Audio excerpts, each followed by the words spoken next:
Hello folks and welcome to App Screencast. Danny here. In today's video I'm going to show you some of my favourite applications for the iPhone. Purpose of this video, I'm not going to show you no games, it's just going to be all about useful applications, utilities, etc. So these are probably the apps I most use and I install on my iPhone straight away when I get like a new iPhone or I'm syncing my iPhone up. Now I'll just quickly go through them and just tell you why I like them, why I use them. So obviously on my home page, on my front page, I've obviously got most of the Apple applications, but the most used apps I use, probably these ones at the bottom. I've got the Twitter app, and I used to use Tweetbot for a while, but I've started using the Twitter app mainly because it's sort of integrated into iOS 5, and also I just kind of like the update they did on it, and I think it is a really good application.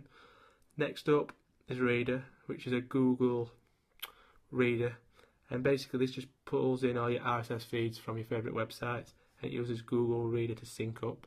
I've also got the same application on my Mac, which obviously syncs to the iPhone version as well. Really good application, recommend that. Next up, we've got Facebook application. Obviously, everyone's on Facebook nowadays. Not a big fan of the Facebook app. I find it a bit slow, a bit sluggish, a bit glitchy, but there's not much other options out there apart from obviously using the website. So yeah, it's good enough, it does the job. Next up, I've got Elements, and that basically is a note-taking application which you can use basically to sync up to Dropbox if you wish. So that's what I've done. I've got it synced up to Dropbox, so any notes I do here, they'll sync up to Dropbox and I can access them on my desktop. Just quickly show you the application. And as you can see here, I can create a new note, and it's a really simple looking application. But that's what's kind of what makes it good. It's just simple. It's just simple taking notes, and that's all it is about. But the Dropbox functionality is really good, so that's why I use it. Next up, we've got the free app, and the free basically is the free network which I use, and it allows me to check my billing information, my internet allowance, etc. So it's quite useful. Next up, we've got the Sky Sports app. It's the Sky Sports Score Centre app. And basically, if you're into your football, into English football I should say, you can keep up to date with all the scores. You can select your favourite team. As you can see here, I've selected Leeds, and Leeds have had a bad result today. And you can check the scores. You've got live commentary, league tables, team lineups. You can check all fixtures. It's not just the English Premier League or Championship. You've also got Irish leagues, Spanish leagues, Italian leagues, all that. Basically all the European leagues. Really useful. Next up, we've got Dropbox, which I use, and if you know what Dropbox is, it basically allows you to sync files up to the cloud, so they're safely up there. So also you can access them from any device, so that's what's good about it. Next up, we've got Internet Movie Database, which is like the definitive source for movies. Great place to find trailers and stuff, but also if you want to know more information about a film, let's try a film. What's a good film? For Sherlock Holmes. As you can see, Sherlock Holmes' new film. I can select it. From here I can see what the rating is. Really useful to know how good a film is. I go by the Internet Movie Database ratings a lot because I find it a useful way to gauge if a film's good or not. We can also watch the trailer, read about the plot, etc. But also we can see which cast members are in the film. It's really useful. You can select the cast member, Robert Downey Jr., and we can see all the films he's ever appeared in, etc. So really useful application if you want to know more about the films.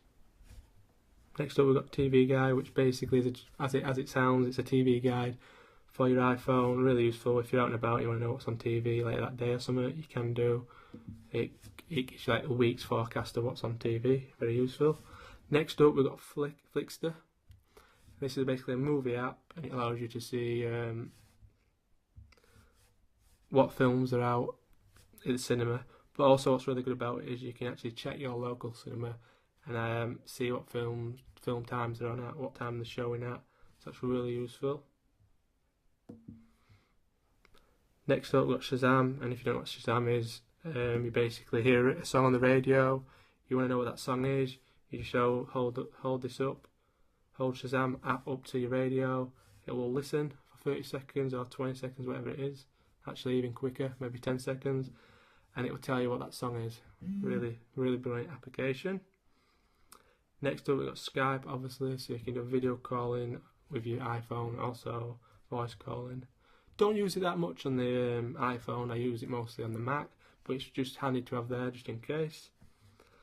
Here I've got a lifestyle folder which basically I put like shopping apps and stuff like that in there. So I've got Amazon, which I use a lot, I love that application. Same with eBay, really handy to have on your phone, much better than using the web, better to use the apps. Got Yell, which is yell.com, so Yellow Pages. So if I need a phone number for anything, any businesses are out, I can use this. For example, I can go dentist and it will show me all the local dentists nearby and give me phone numbers to it. Taxis, put local pubs, restaurant, etc. Really handy. If I need a plumber, use the app. So we've got the Cineworld application, which basically is just cinema listings for the Cineworld cinema chain. There's 2 cinemas close to me and both of them are Cineworld, so that's why I've got the app. Next up we've got my photography folder, which basically is just a lot of apps relating to photos, if it be photo editing or whatever. We've got Instagram there, and Flickr and so on. Flickr, if you know what that is, it's basically a way to share photos online. So I like the application and I've got a Flickr account. Instagram it's quite a popular app, but I don't actually use it that much. But I'm not going to sign in, as you can see I'm not signed in. But it basically is a way to just share photos, very similar to like Twitter or something like that. But it's all about sharing photos, taking photos. But it also allows you to add some cool effects to your photos. Another cool app is Flipboard, which is basically a news application. And as you can see, if I, for example, you can basically enter what you're into and you'll get loads of news on it. And you can see I can flick through all the stories, and that's why it's Flipboard. I've got this is the Cult of Mac website I've got here. And it just makes it into like a good little magazine almost. And you just flick through, reading all the stories. You like a story, you can click on it. And you get the full story and you can read it.